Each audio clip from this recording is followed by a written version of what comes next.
सगळ्या लोकांना उत्सुकता आहे भगवानगड म्हणजे काय. भगवानगड एक संस्था आहे भगवान बाबांनी काढलेली. बाबांना त्रास झाला, लोक म्हणतात हिमालयात जाणार होते. कुणाला माहित, कुणाला म्हटले होते हिमालयात जाणार. 4 डोंगर तपासले बाबांनी, शेवटी हा डोंगर पसंत आला. आणि इथं काहीही नसताना तो डोंगर इतका वैशिष्ट्यपूर्ण आहे भगवानगडाचा. भगवानगडावर येणाऱ्या माणसाला गडावरचं काही दिसत नाही, पण गडावर कोण येते हे भगवानगडावरून दिसतं. अशी जागा चोराची असते.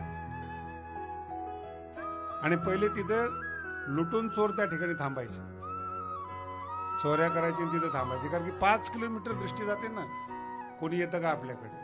जिथे चोरी करून वाटणी व्हायची त्या डोंगराला संतांचा स्पर्श झाला आणि नाव बदललं श्री क्षेत्र. काळामध्ये जसं संस्थानिक होते असं संस्थानिक म्हणले की त्यांना जागा असतात. भगवानगडाला 400 एकर जागा आहे आणि कुणीही अतिक्रमण केलेलं नाही.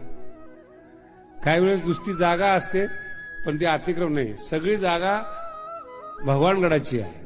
पंढरपूरला आहे, आळंदीला आहे, पैठणला आहेत. 20 लाख लोक भगवानगडाचे शिष्य आहेत. आणि भगवान बाबांनी ही समाज क्रांती केलेली, शिक्षण, समाज व्यवस्था. त्यापैकी 65 साली भगवान बाबा गेल्यानंतर त्या गादीवर भीमसिंग महाराजांनी 40 वर्ष महंतपण भोगलं. 2003 मध्ये ती पब्लिक निवडतं बरं का, काही कुणाच्या हातात असतं असं नाही. काही बाबा गेल्यानंतर भीमसिंग महाराजाला पब्लिकने निवडलं.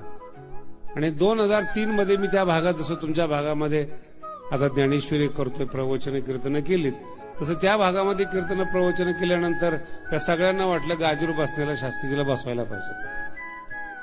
मग 2003 मध्ये वयोवृद्ध झालेले भीमसिंग महाराज ते गेल्यानंतर मग 2-3 लाख लोकांनी तो निर्णय केला, नाही शास्त्रीजी गादीवर बसायला पाहिजे.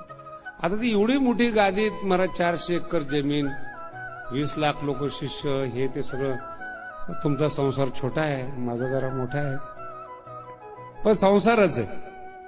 फक्त प्रश्न असा आहे, लहान संसार दुःख देतो, मोठ्या संसाराचं काही वाटत नाही.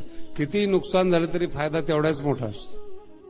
आणि परोपकारार्थ केलेला संसार, ज्ञानोबा म्हणतात, हा खऱ्या अर्थाने धर्म असतो. मोठी संस्था आहे, मोठी व्यापक लोक आहेत, जगामध्ये गडाचे लोक पसरले, त्याची